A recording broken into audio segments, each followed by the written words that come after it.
Well, it is 9 o'clock here in Florida, so I think it's time for us to begin. My name is Bill Hammond with the International Tree Mortality Network, and it is a pleasure today to welcome you all back to the International Tree Mortality Network's seminar series.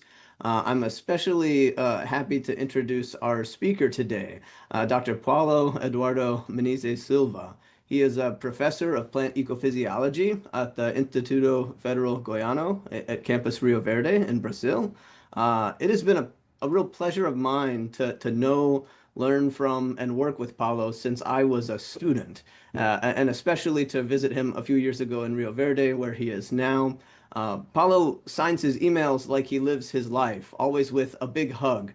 And so it gives me a lot of pleasure to introduce him. And today, Paulo's going to deliver what I am sure is going to be an exciting seminar. It is titled Tiny Leaks with Deadly Consequences: Implications of Minimum Conductance to Water Vapor for Plant Performance and Survival in a Hotter and Drier World. Hey, thank you, Bill, for the nice introduction. Hi, everyone. It's a big pleasure to be here talking to the community. It will be a great pleasure to talk a little bit about our work from our research group. And just see, it's passing. Okay. So, as Bill said, I am a professor at Rio Verde, and I have the pleasure to be surrounded by an amazing domain, the Brazilian Cerrado. And most of our studies are related to species from this hyperdiverse domain. Just to put Cerrado into context, the Cerrado is the second largest Brazilian domain, second only to the Amazon. And we have here in the Cerrado more than 12,000 plant species. And approximately 4,800 of them are endemic. So it's considered a hyperdiverse domain. And in our research group, we have different lines of research, but the main question in our research group is how Cerrado plants will respond to our hotter and a drier world. A while ago, we wrote this review in which we've summarized different ways in which the plants can die under challenging conditions. And today, I'm going to focus on one aspect related to plant mortality, which has gained a lot of interest in the past years. So today we're going to focus on residual water loss, which I always like to call tiny leaks with deadly consequences. By the end of this seminar, I would like to, I hope, to give you an overview why we should consider why we should study residual water loss.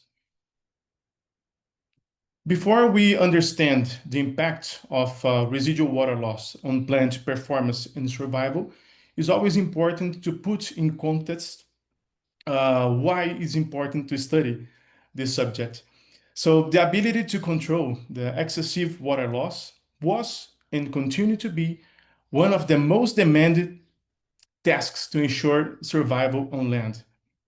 In fact, throughout the plant evolutionary processes, the necessity to avoid extreme levels of dehydration was one of the most demanding features. And in response to this strong selective pressure throughout the evolutionary processes, there was the emergence of hydrophobic barriers. And we have plants have two major hydrophobic barriers. We have the cuticle, which cover primary organs, such as leaves, flowers, and young branches. And we have the periderm, which cover organs with secondary growth and also roots. And the importance of those hydrophobic barriers increase largely under drought conditions. And to understand the importance of those hydrophobic barriers, we must understand the dynamics of dehydration under drought. So under drought conditions, the modulation of stomatal movements is key to ensure plant survival. In fact, this is one of the first strategies to avoid extreme dehydrations is to reduce the stomatal aperture. However, even after complete stomatal closure, the plants keep losing water to the atmosphere. To illustrate this, I brought this nice figure from this paper in which we can see the dynamics of stomatal closure of the water loss during dehydration. And here we can see that at the beginning of drought, plants still are with the stomata relatively open. And as the drought progresses, we have a progressive stomatal closure. However, as you can see here, even after complete stomatal closure, plants keep losing water to the atmosphere. And this residual water loss is what we call leaf minimum conductance. Here, putting in perspective only leaves. So as you can see, even after complete stomatal closure, plants keep losing water to the atmosphere. And as such, these residual water losses, the importance of these residual water losses increases dramatically under drought conditions. In a few slides, I will show a more detailed example of why it's so important to keep a low residual water loss. So I brought an example of the residual water loss on leaves, but it's important to consider that there are sources of residual water loss in virtually all organs. For instance, we have a residual water losses on leaves, which we call G-leaf. We have residual water losses on flowers, which we call G-flower. And also we have residual water loss from bark, G-bark. And when we take in account all these sources of water loss, we have the G-mean. I always like to put in perspective all those sources of residual water loss because the last years we have a lot of studies diving deep on those sources. And for our group and our colleagues, we like to call G-mean, the minimum conductance, as the combination of all those sources of water loss.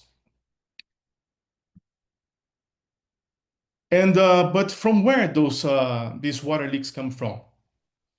As I said before, a lot of groups are focusing on G-leaf, and this minimum conductance is known for a long time, but only recently we are getting evidence to explain why some species has high and where others low minimum conductance. Because if we look from evolutionary perspective, it doesn't make sense for a plant to have high G-mean, high residual water loss, especially if those plants are exposed to drought. But even so, across the species, we can find a huge variation in these traits on leaves, on stems, and even on flowers.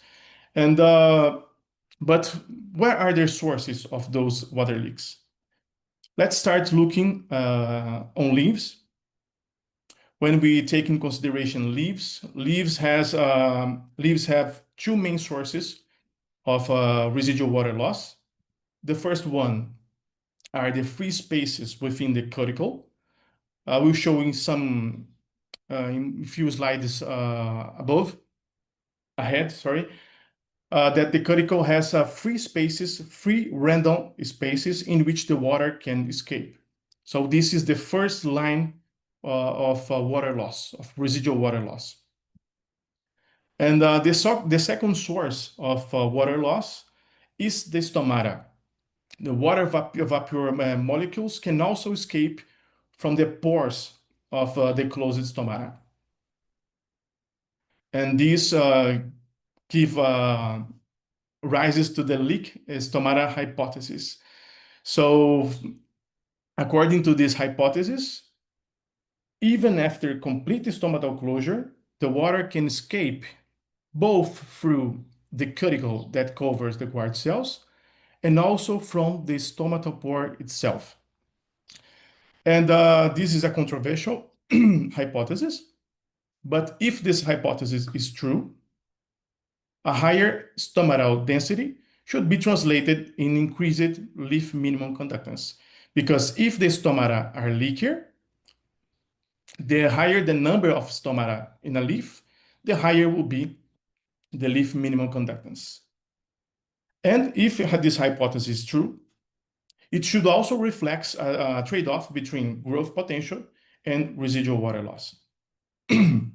So before showing some evidence about this trade-off, I always like to put in perspective the basis of this trade-off.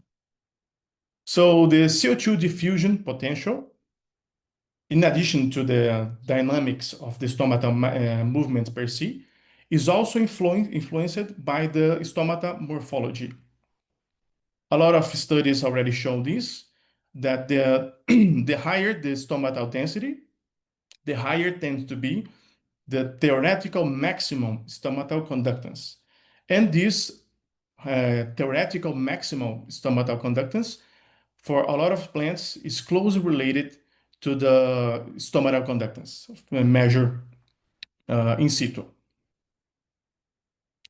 So according to this trade-off, to this hypothesis, the set of traits that allow for the improvement of CO2 diffusion capacity would be under well water conditions, would be translated in increased residual water loss under drought. So we designed an experiment to test this hypothesis. I asked my student Renan to test for this hypothesis, and we choose Cerrado plants as models. We choose 31 Cerrado species to test this hypothesis of the leaky stomata. And as already shown by a lot of other studies, we also saw that plants with improved CO2 diffusion capacity and with higher stomatal conductance, they had higher stomatal density, a higher fraction of stomata covering the epidermis, and a higher theoretical maximum stomatal conductance. So these results reinforce the findings of other studies in which to improve CO2 diffusion capacity, you need to invest in numerous small stomata. However, those same set of traits that allowed for higher stomatal conductance, they ultimately resulted in higher leaf water leaks. As you can see, Cerrado plants with higher leaf minimum conductance had higher stomatal density, a higher fraction of stomata covering the epidermis, and also a higher theoretical maximum stomatal conductance. So with these results, we supported the leak stomata hypothesis. And this also reinforced this trade-off. As you can see here, Cerrado species with higher stomatal conductance, they had higher photosynthetic rates, but on the other hand, under dry conditions, they also had higher leaf minimum conductance. So now we are trying to explore to see if this trade-off is also observed in other biomes. So my student Lucas is investigating the variation in G-leaf across Brazilian biomes. And so far we have covered the Cerrado and also the Amazon. And here we can also see evidence of this trade-off between carbon assimilation capacity with leaf minimum conductance.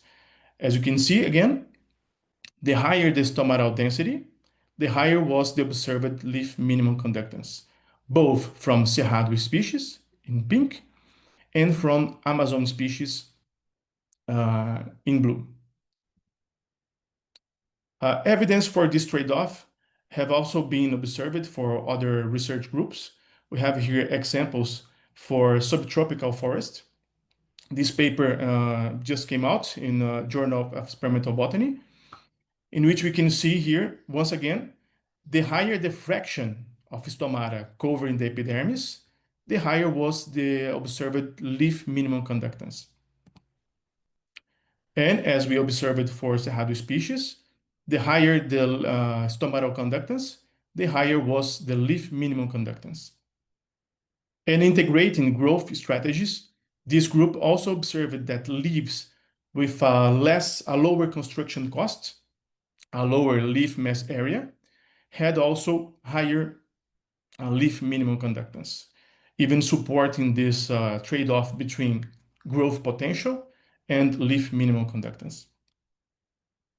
Further examples were also observed for tropical rainforest species in this paper from 2024.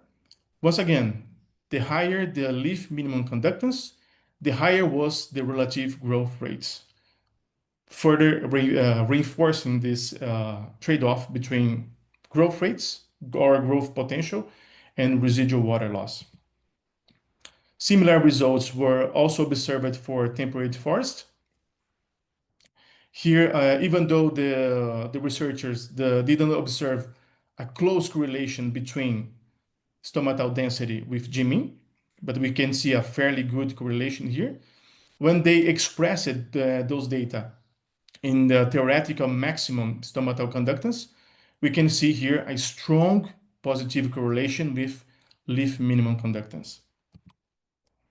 This trade-off have also been observed for cultivated species. These are examples for sorghum. This was the first study to show or to postulate this trade-off between CO2 diffusion capacity with leaf minimum conductance. Here you can see, once again, a strong correlation between stomatal density with leaf minimum conductance. And we also observed this for coffee plants, coffee canephora plants. Here we have 11 genotypes of coffee canephora with contrasting drought tolerance. And we observed, once again, that the higher the theoretical maximum stomatal conductance, the higher was the leaf minimum conductance. And as showed before, cultivars with a higher fraction of stomata covering the epidermis had higher leaf minimum conductance. And this trade-off, we also observed that this trade-off is held even after acclimation to different stresses. This is my student Lucas. And Lucas, in his PhD study, he acclimated this plant, Cecropia paxtachia, to different kinds of stress. We have here in blue plants under well-watered conditions, in brown plants that were acclimated to drought, in orange plants acclimated to high temperatures, and in red plants acclimated to the combination of both high temperatures and drought. And as you can see here, even when exposed to different treatments, to different abiotic stresses, we can see the strong coordination between stomatal density with leaf minimum conductance. And once again, the higher the stomatal conductance, the higher was the leaf minimum conductance. So as you can see here, this trade-off seems to be held even after acclimation to different kinds of stresses. However, even though different studies are supporting this hypothesis, it's worth saying that this trade-off is not observed for all species. There are some other papers being published recently showing no trade-off at all. We have here some really nice papers in which the researchers didn't find this trade-off. So I always like to postulate that the stomata is just one of the sources of residual water loss. We are diving deep now in new studies to try to understand of why, for some group of species, we observe this strong trade-off, this strong coordination between stomata allocation with residual water loss, and for other group of species, not. But One of the possible reasons is that the stomata is just one of the sources of the residual water loss. And the contribution of stomata water loss to the overall leaf residual water loss can vary drastically across species.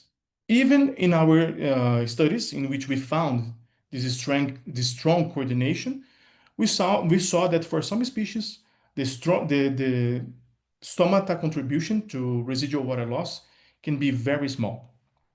So the message here is that more studies are needed to better understand of why for some group of species we have such a strong coordinations and for others not.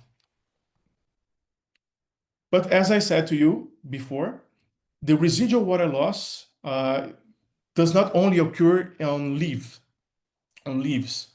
flowers and stems also suffers from this residual water loss. So we have been studying bark for a while now in our group. We are studying the relative contribution of the outer bark and the inner bark for different ecophysiological processes, such as water storage and water loss. And we observed that here, once again, Lucas is the bark boy.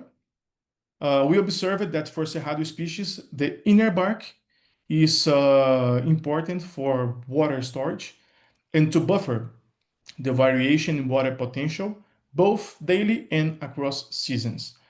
But when we talk about residual water loss on stem level, the only part of the bark that matters is the outer bark.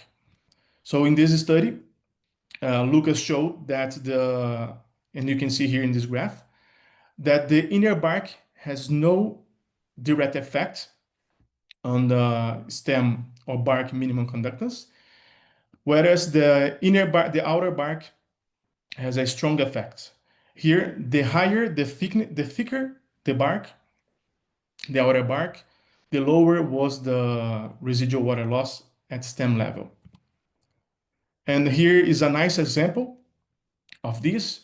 We conducted manipulative experiments in which we were removing bark covers and see the effect of this on minimum conductance at stem level.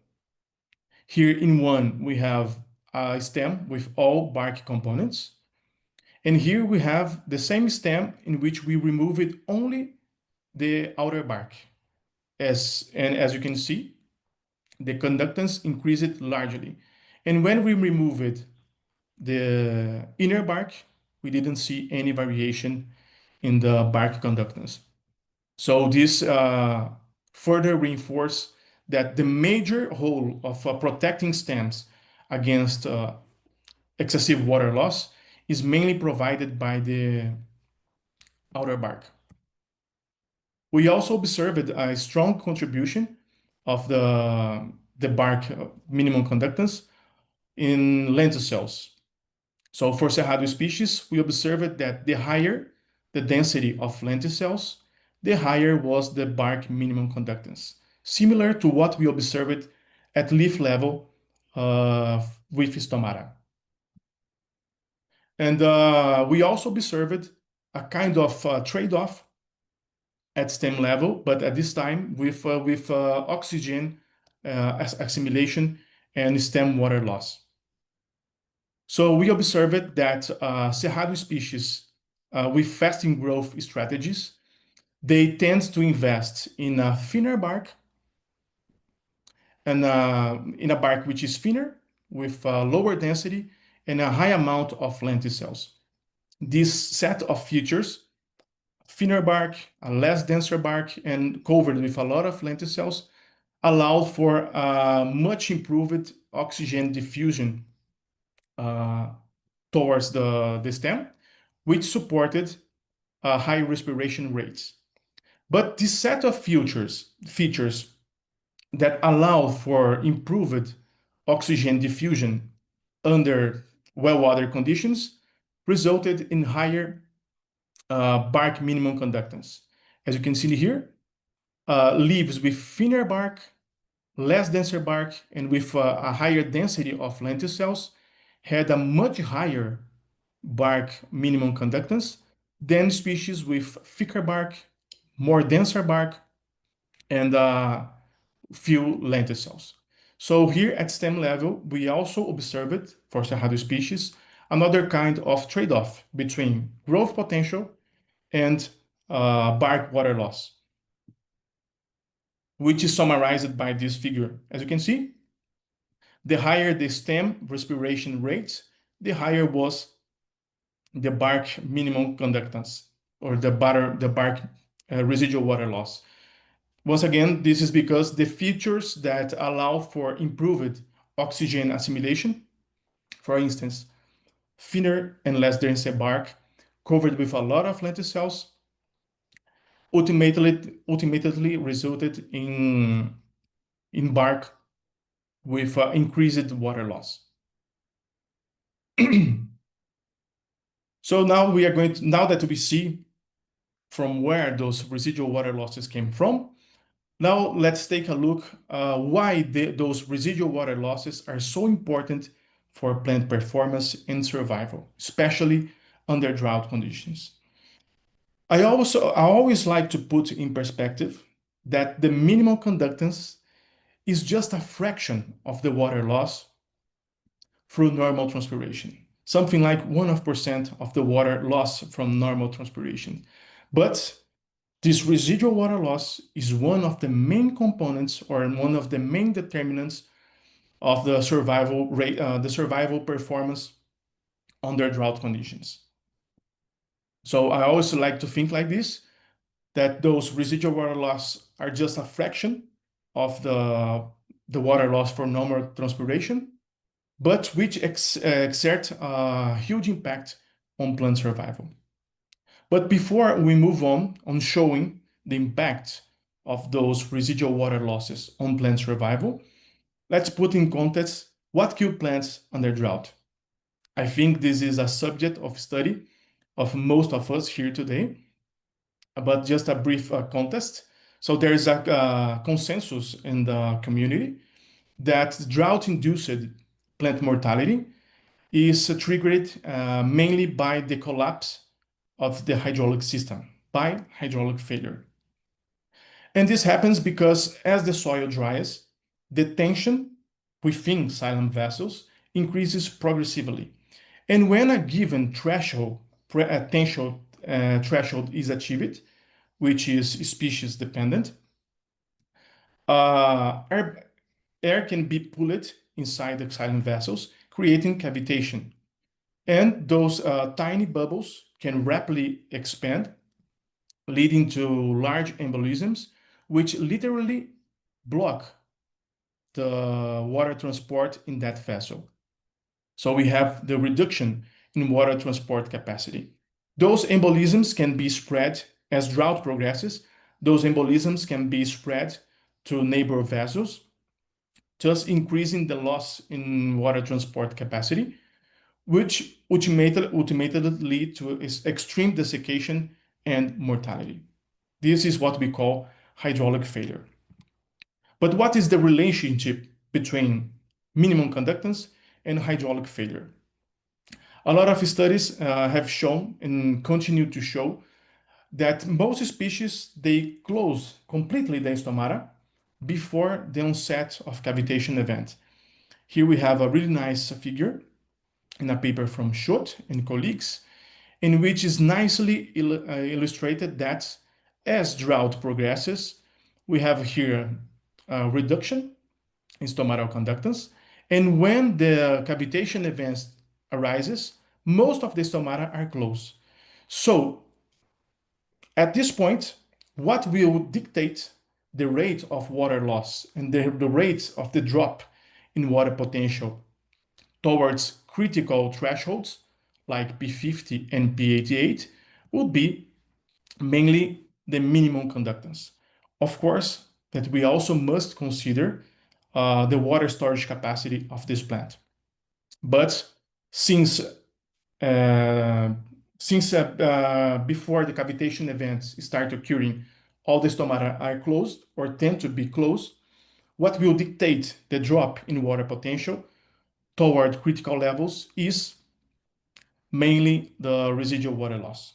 That's why it's so important to study the minimum conductance, because it's one of the main drivers of plant mortality under drought conditions. Okay, now let's see some examples of the impacts those residual water leaks under extreme drought conditions. Here we have some evidence from Cerrado species. Once again, my student Renan, and we found here that leaf minimum conductance was one of the best predictors of the time to hydraulic failure on Cerrado species. You can see a strong linear correlation between leaf minimum conductance and time to hydraulic failure, in such a way that the higher the residual water loss, the lower was the survival time under drought. Here is another example of this effect, now from Lucas. Here we made manipulative experiments in which we try to observe the relative contribution of both G-leaf and G-bark in dictating the time to hydraulic failure. And in all the scenarios that we tried, regardless of the combination of G-bark and G-leaf, in all the scenarios, the higher the residual water loss, the lower the survival time under drought. We have also example from tropical rainforest species. This is from a paper from last year, a really nice paper. Once again, the higher the leaf minimum conductance, the lower was the survival time under drought. The lower was the time to hydraulic failure. We also have evidence of this relationship for conifer species. This paper is from 2023. Once again, the higher the leaf minimum conductance, the lower was the survival time under drought conditions. I really recommend to read this paper, in which the authors they postulated a new metric to integrate leaf minimum conductance. But the message is the same. The higher your water leaks, the lower is your survival time under drought. And here we have an example for coffee. This is my student Aldo, which conducted experiments with 11 coffee canephora genotypes. And once again, we observed that the same trend, the higher the leaf minimum conductance, the lower was the survival time under drought. And please note that this relationship, it becomes even stronger when we accounted or when we integrated those residual water leaks at the crown level. This is the crown minimum conductance.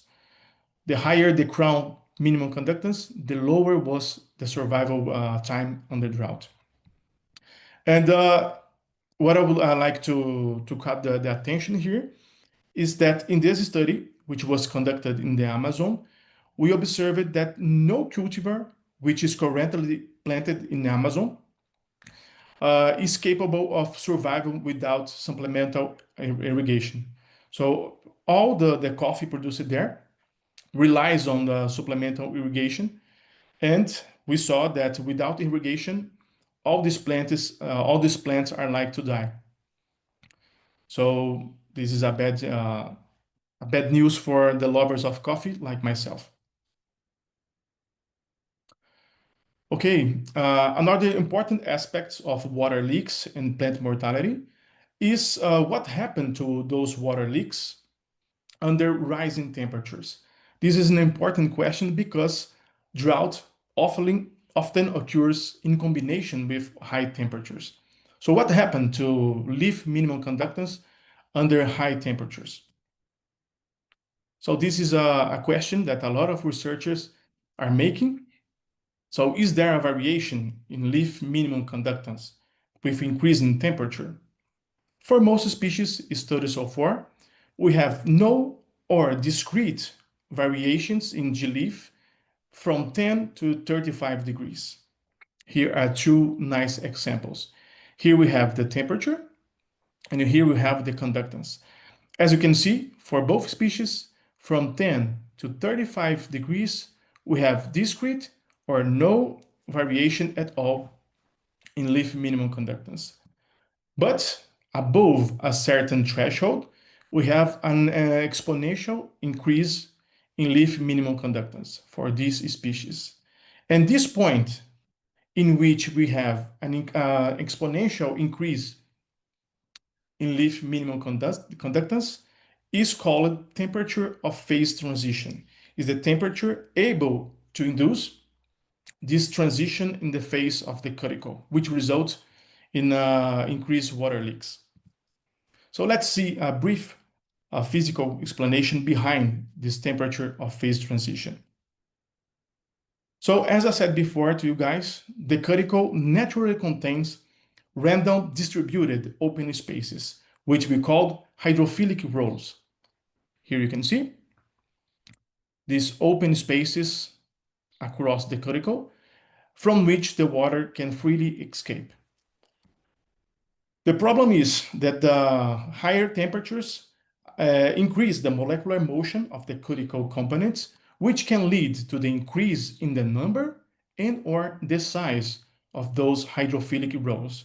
So if we have an increase in the number or in the size of those hydrophilic rows, as a result, we observe an increase in leaf minimum conductance. And as a result, this will drastically reduce the time to hydraulic failure if heat waves, for example, occurs in combination with drought events. So given that the leaves, which are covered by cuticle, are prone to these phase transition temperatures, we also asked, okay, flowers are also covered by the cuticle. Are flowers also vulnerable to this to this phase transition temperature? So this question was asked by my student Marina, the flower girl, and resulted in this paper that we published some time ago, in which we show that flowers are also prone to this temperature of phase transition. Here is a brief example. Here we have the temperature in the x-axis, and here we have the conductance to water vapor in the y-axis. And in green, we have leaves. In this study, we compare a lot of traits from between leaves and flowers. So in green, we have leaves, and in pink, we have flowers for 8 Cerrado species. As you can see, for most of the species we studied, the flowers had a much lower temperature of phase transition than leaves. For example, these species. And for leaves, we didn't observe it, at least at 50 degrees phase transition for leaves. But for flowers, this happened at 41 degrees. For these species, the difference was even stronger. For flowers, the temperature of phase transition happened at 29 degrees, the same for this other species. So in summary, for 75% of the species we compared, the flowers had a much lower temperature of phase transition than leaves. And in some extreme cases, this variation of this phase transition occurred under extreme lower temperatures, 30 degrees, for example. And which are the implications of those results? At least for Cerrado species, we observed that a lot of flowers, they are very close. They bloom really close to this temperature of phase transition. So here we have the temperature, the maximum temperature during blooming, and we have here the temperature of phase transition. As you can see, most of the species are really close to this threshold, whereas other species already crossed this threshold. And the implication of this is that if a drought event occurs during the blooming time, and atop of this drought event, we have a heat wave, these flowers will lose a lot of more water. So as a result of the combination of this low temperature of phase transition, and also in addition to a lower turbo loss point, we observed that we simulated here different scenarios. In all the simulated scenarios, the flowers are more likely to dehydrate first than the leaves. So the message here is that due to this low temperature of phase transition, flowers can be really prone to trigger loss point under drought conditions. And another question that we recently asked was, what happened after the heat is gone? We observed and I showed some examples of that during a heat wave, the cuticle can suffer physical alterations that can increase the leaf minimum conductance. But the heat wave itself is characterized by a short event in which the temperature abruptly increase above the mean temperature, but is a brief and is a ephemeral event. So what happened after a heat wave? Are leaves that crossed their temperature of phase transition able to repair those damage to the cuticle, or those events can leave a thermal leak legacy? In other words, a leaf that crossed its TP, temperature of phase transition, is able to repair the damage to the cuticle after the heat wave, or this leaf keep losing more water even after the heat wave? So my student Viviane asked this question, and the results of this experiment were recently published in Plant Physiology. So for this experiment, to test if there is a thermal leaky legacy effect, we selected three Cerrado species with contrasting cuticle thermal stability. We had two species which had TP at around 38 degrees. So as you can see here, no alteration from 25 to 35 degrees, but above threshold, we have an exponential increase of minimum conductance, and this is the temperature of phase transition. And we also selected a third species with a higher thermal stability of the cuticle. As you can see here, from 25 to 50 degrees, we didn't observe any changes in residual water loss. So what happened after the heat is gone? Here in blue, you can see the minimum conductance measured at 25 degrees. And now in red, the minimum conductance measured at 50 degrees. As you can see, these two species, they have a cuticle more thermal sensitive. And after crossing the TP, we have an increase in the minimum conductance compared to 25 degrees. And for this third species, which has a really thermostable cuticle, no difference were observed between 25 and 50 degrees. And now I'm going to show the results of leaves that were exposed to a heat wave to 50 degrees and then allowed to cool down back to 25 degrees, in which the Gmin was measured. So in other words, we exposed those leaves to 50 degrees, allowed them to cool down, and then measured Gmin at 25 degrees. And for both species that crossed their TP, we observed that even after a heat wave, the plant keep losing more water than before the heat wave. And for the third species, no difference because of its more thermal cuticle, of its cuticle with increased thermal stability. So this result evidence that heat wave can lead to persistent cuticle damage. In other words, even after a heat wave, the damage to the cuticle can persist. But the question is, for how long those damage can persist? So just to show briefly, We saw for these two species that had this thermal leak legacy effect, we saw that a cuticle is capable of being repaired uh, relatively rapidly. We observed that within 12 hours, they had start to repair. But the important message here is even after 24 hours of exposure to the heat wave, those leaves had higher minimum conductance than the leaves that were not exposed to heat waves. So, evidencing that this leaky legacy effect can last for at least one day. There is the 90s, there is a study that showed for fruits and for in under higher temperatures that those damages can last for more than 100 days. But the dynamics of the leaves are different. But we investigated only for 24 hours, and we observed that those damages can persist at least for 24 hours. So here is the model that we proposed.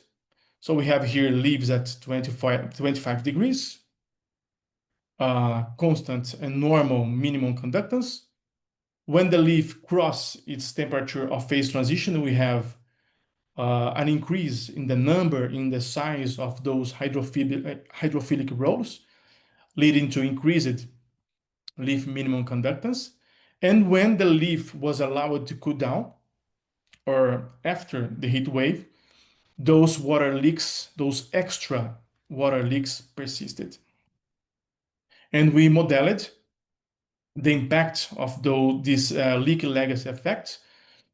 And we observed that in different scenarios, varying from time and duration of the heat wave, in all the scenarios, this leaky legacy effect is likely to induce a faster mortality under drought conditions. So I think this message is really important that even after a heat wave, a plant is more prone to drought than a species.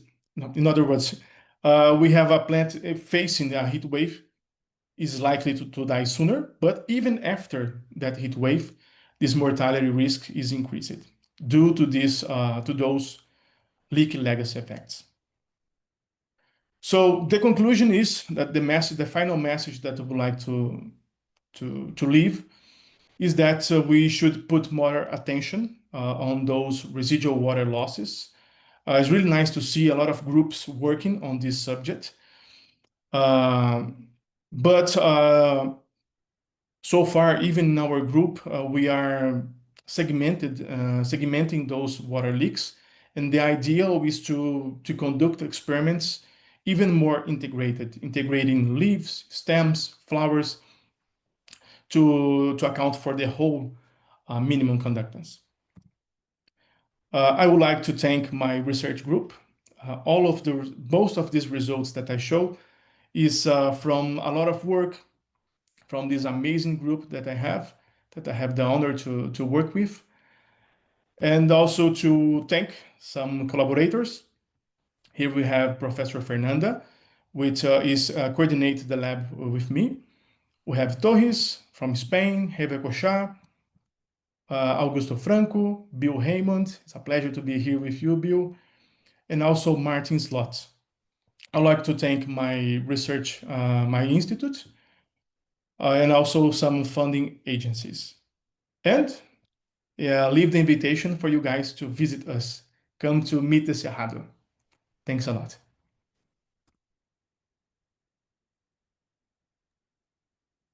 Thank you very much, Paulo, for that talk. You made good on my promise that it would be an exciting presentation. There are so many ways, I guess, for a plant to leak. To the audience, I just want to reiterate what Nadine has said in the chat. We're going to take questions for Paulo through the Q&A function in Zoom. And so that's at kind of the bottom of your Zoom panel there. There's a big question mark and it says Q&A. Post your questions there. We already have our first one appearing that I see. And I think, Nadine, do you want to go ahead and lead with the first question? Okay, I can do so. Thank you. Yeah, also a very interesting talk from my side. I was really excited. Here, there's a question by Rüdiger Grote. He asked, can you tell how universal the thermal induced decreases of residual conductance are across plant species? And do you think it depends on leaf traits? Sorry, can you repeat again, Nadine? So do you think that there's a universal thermal induced decrease of residual conductance across plant species? And do you think that this also depends on leaf traits? Yeah, yeah. Um, as I said before, now there are some controversies about the sources of those residual water losses, and some groups like ours find a consistent trade-off of these leaf and also stem water losses with growth traits, whereas others didn't find this, and we are trying to focus on those species. And also under when we talk about those phase transition temperatures, there are some leaf traits like leaf mass area, like cuticle thickness or cuticle density, which are good markers for the thermal stability. And for instance, the how this subject is not controversial, but we have different lines of uh, of results. There are some studies that are now showing that leaf minimum conductance can decrease with increasing temperature. There is a nice paper from Christine Scofone which showed this. And recently I observed this for Cerrado species. We have, I don't know, for 40 years now, we have evidence of this linear increase or this exponential increase of G leaf with temperature for almost 100 species. But now we are observing that for other species, the trend is the contrary, the reduction. And I also observed this for bark.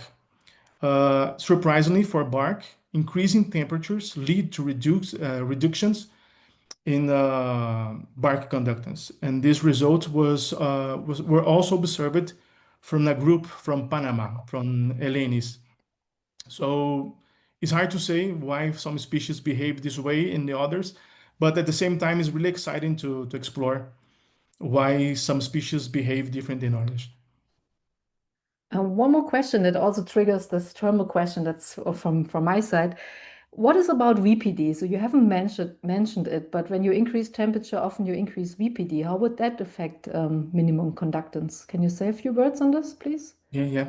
This is a really good question, Nadine. At leaf level, there are some really nice studies from some German groups showing that at least for leaves, VPD has no such effect on minimum conductance. So regardless of the VPD, you have this increase for species with uh, sensitive, a less thermostable cuticle. But in a recent paper, this paper from Christine, they also observed this response to VPD and was mainly related to the effect of VPD on stomatal closure. But at bark side, we are conducting some experiments with Hervé, and VPD plays a strong role. The dynamics can change drastically if you control or not the VPD. Thank you. I will pass on to Bill. He will ask the next question. Yeah, thanks, Nadine. So our next question is from Rob Skelton. Hi, Rob. He says, thank you, Paulo, for your excellent presentation. Earlier, you mentioned that the relationship between stomatal density and residual conductance varies by species. Please, could you expand on some of the underlying reasons for this? Yes, for sure.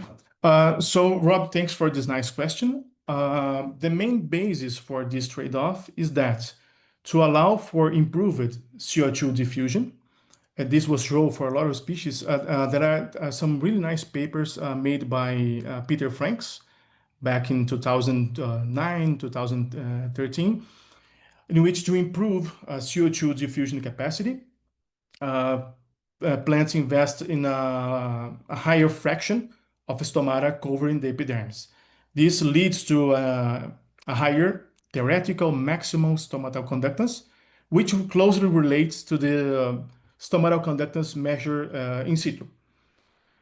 But according to this stomatal leak hypothesis, the stomata are not always completely closed or perfectly closed.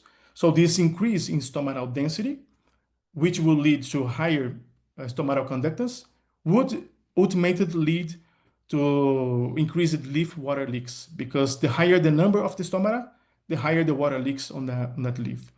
So we observed this for Cerrado species, for coffee plants, and also plants acclimated to different stresses. And other groups have been showing this trade-off, this similar trade-off, but for others not. We are also trying to focus now on those group of species in which this trade-off is not observed, to see if in those species the relative contribution of stomata to these residual water leaks is lower or much lower than the cuticle. We think this may be a possible explanation of why some group of species have this trade-off and others not. There's another question from the audience by Euripides Aburus. Sorry, I hope I didn't say this totally wrong. But he asked, have you thought about how to upscale it to a larger area, basically? Have you considered or already applied your research to a wider spatial scale using remote sensing, for instance? Is it possible to approximate residual water loss remotely? This is a really, really good question that I think Bill can help us. So far, we studied this at leaf level, and the best approach from our group so far to this is to scale at canopy level. So we have like the minimum conductance for different leaves across the canopy, and we integrate the residual conductance across the canopy. And this is a good question because the higher the integration, when you integrate the canopy, the bark, the flowers, the stronger is the prediction to the time to hydraulic failure. So you are completely right. We must expand this integration, but I don't have information if we can do this, for instance, with spectral images. Do you know, Bill? You know, probably not the rate itself of residual conductance, but if one were to estimate the water content through time, and the structure of the plant in the area, I guess you could try. Yeah, we certainly have been working on measuring those changes in the water content through time, remotely, and this seems to work, to a degree. Yeah. Yeah, for instance, this was a really good question because we are now writing a paper about this, that even within a single branch, you can have variation in bark conductance across the branch. So we've often assumed that leaf minimum conductance is constant, but there is a nice paper from this year from Hedges showing that with the hydration, the G-leaf can change. And we also are working on a paper showing that even within a single branch, you have like a gradient of bark water conductance. So the higher the integration, the better will be the output of our predictions. For me, it's amazing how a thing that, I don't know, 10 years ago was we considered to be simple and constant, stable. Now we can see that those residual water leaks can be really dynamic. Yeah, thank you very much for answering this question. Bill, you want to go with another one? Yeah, maybe one last one. It's almost 10 o'clock. I want to be respectful of people's time, but Paulo, I'm very curious, these leaks that you've been investigating across different organs. If we focus in on the leaves, one of the earliest findings of yours that I found really fascinating was how you isolated the stomata by using like a hypostomatous leaf, and you greased one side of it, I think, right, where the stomata were, to isolate that effect. Have you done anything like this with the phase transition measurements? Some species are known to have like a wrong way response of the stomata. Maybe when we see this increase in water loss rates at higher temperatures. Could you comment on this at all, and maybe what other cells of the leaf or components of the epidermis, besides the cuticle and the stomates, may contribute? This is a really nice question, Bill. We were thinking about this a lot, especially when we saw that paper from Christine, a really nice paper on plant physiology, showing that the G leaf can decrease under high temperatures. And we thought, our thought was this, that you postulate, that maybe uh, what we are observing is like this wrong wave response. Don't know if what we are observing are the stomata opening and not the cuticle itself being damaged. But there are some experiments made there are some really good research groups in Germany focusing on cuticle, and they already worked only with the cuticle. They remove only the layer, the membrane, and they saw that those damages occur at cuticle level. So this phase transition temperature is, of course, or for sure, something that happens to the cuticle. But your question is really good because so far, at least us, I don't know other groups, paid attention to what happened to stomata or what is the contribution of stomata to this increase in the minimum conductance after the temperature of phase transition. Of course, we have a contribution of the cuticle, but I don't know if what we are seeing is the contribution of two sources, cuticle plus stomata. Oh, this is really fascinating, Paulo. I learned something new every time I talk to you. It has been this way for a really, really long time, and it's a pleasure to learn from you again today. So I want to thank again Nadine for helping with hosting and the questions here in the seminar. I want to thank our speaker Paulo again for preparing such a wonderful view of all the many ways the plants can lose water after they're trying not to. And thank all of the audience for asking great questions and attending today. The recording will be available on tree-mortality.net, the International Tree Mortality Network's website, and available for viewing shortly after this meeting ends. So thank you. Have a good day. Thank you so much, everyone. It was a pleasure to be here with you. Thank you too to everyone. Bye.